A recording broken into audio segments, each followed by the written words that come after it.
All right, let's dive into the rhythms of our daily lives. You know, most of us follow this pretty standard routine, like I go to bed at 9, right? And then I wake up at 7. It's almost like setting the autopilot for our days. Now think about it. The structure keeps us grounded, like when my friend Jordan, who finishes his job at noon, insists on waking up at sunrise. It's fascinating. I mean, it feels like he's tapping into those early morning energies, you know? The stillness before the world shakes alive. Yeah. That's interesting. So, like, is he one of those super early riser types? I've heard those people are more productive or something. I mean, do you think there's really a difference in how we function based on when we wake up? Like, what would happen if I woke up at midnight instead? Oh, absolutely. Midnight wake-ups can really shift your perspective, for sure. Just imagine the stars twinkling, the quiet of the night. It could spark some crazy creative breakthroughs. I have this friend who is like a total night owl. She does her best writing at 2 a.m. Every night, she'll brew some herbal tea and jot down ideas while the world sleeps. It's kind of magical and kind of eerie at the same time. Whoa, right? Tea at 2 a.m. sounds intriguing, but also a little spooky. But wait, does that mean she's like super tired in the morning? Because I can't imagine how chaotic that must get. I mean, what if she has to function during the day? That's a wild thought. Yes, exactly. It can be a double-edged sword. Those late-night inspirations come at a price. You miss out on that morning hustle. And you could be really tired during the day. But then again, think about how some folks have dinner parties that run late, and then they just wake up late the next day. They miss that morning football game, but catch the afternoon basketball matches. Which is key for those who, their sport is basketball, not tennis, right?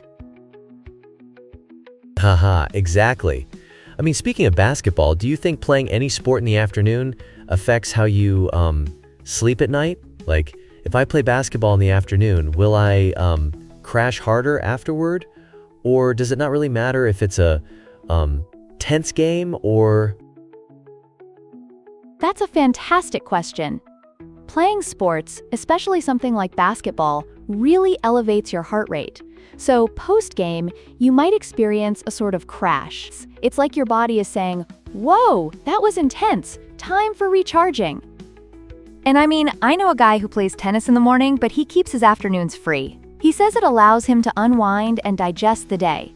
It helps with that energy release and focus, so he can really engage with his evening plans. Wow, that's fascinating.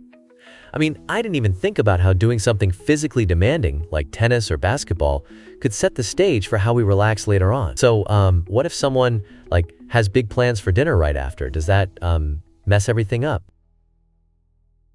Oh, definitely. I've seen that happen. Picture this. You play an intense game of basketball, your adrenaline's pumping, and then suddenly you're at a dinner table trying to, fit into a genteel atmosphere. That's a recipe for disaster.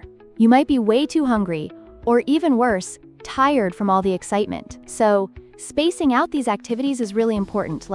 You wouldn't want to jump straight from a picnic into a high-tension meeting, right? Right.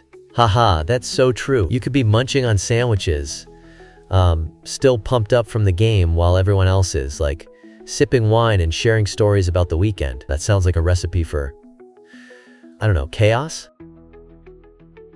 Exactly, a delightful chaos for sure.